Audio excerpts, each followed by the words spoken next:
Okay, if you're watching this video, you are to the point where you're ready to stain. In order to stain, you need to have Kingston's approval to come in and stain. So you're gonna make sure you gather all your materials that your manual says, your 2 gloves, your 2 rags, your stir stick, your stain, and your can opener.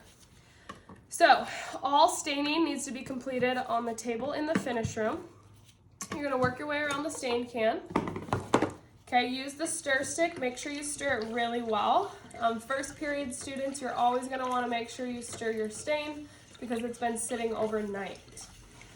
To know the color of stain you have, in the red bar on the can is the name of the stain, and this board is out in the shop, and this shows you the examples of the different stain colors. If you have any questions about names of stain, let me know. So I'm going to be using Early American. Okay, I stir it really well. You want to be sure you do not get this on your clothes as it will not come out, and you want to make sure you're wearing gloves. If you get it on your skin, it'll probably take a couple showers to get off.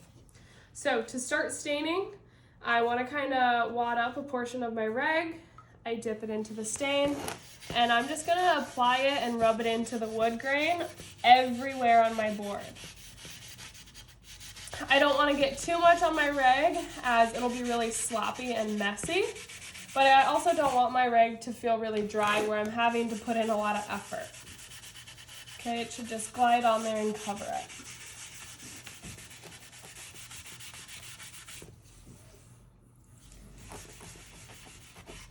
Okay, you want to make sure you wipe up all the excess, so where it looks really wet, you want to grab your dry rag and you just want to go ahead and wipe off your excess. This is going to allow your stain to dry nice and even. Inside your stars or your flower, no matter what sign you're doing, you're going to want to floss.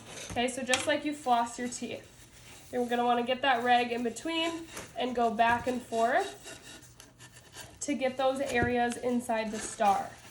Okay, we do not want any natural wood left on our board when we're done staining. You're also going to have to floss when you want to get inside that 1/4 inch gap. I like to open my rag up, apply pressure to one side, and then apply pressure to the other.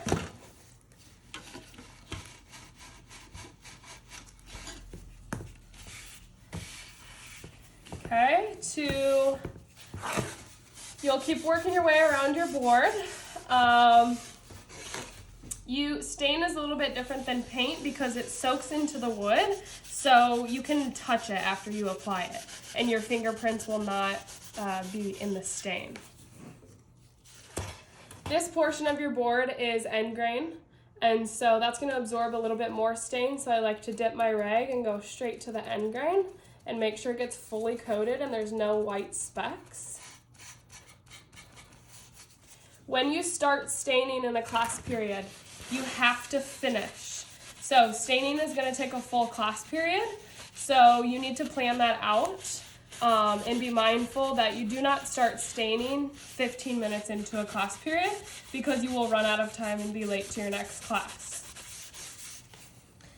After you're done staining your entire board, you're going to wipe your entire board down with your dry rag. Obviously, I'm not done, but for the sake of your time in this video, I'm going to be done. When you're done, your rags and your gloves go in the trash, as well as your stir stick. Your sign is going to go in the classroom on the drying rack behind my desk, and you're going to make sure you grab a piece of tape that is on the drying rack and write your name on that piece of tape with the Sharpie that is on the drying rack, and make sure you label your board, because once everyone stains their boards, they all start to look the same. Before you do anything else with your board has to dry for 24 hours.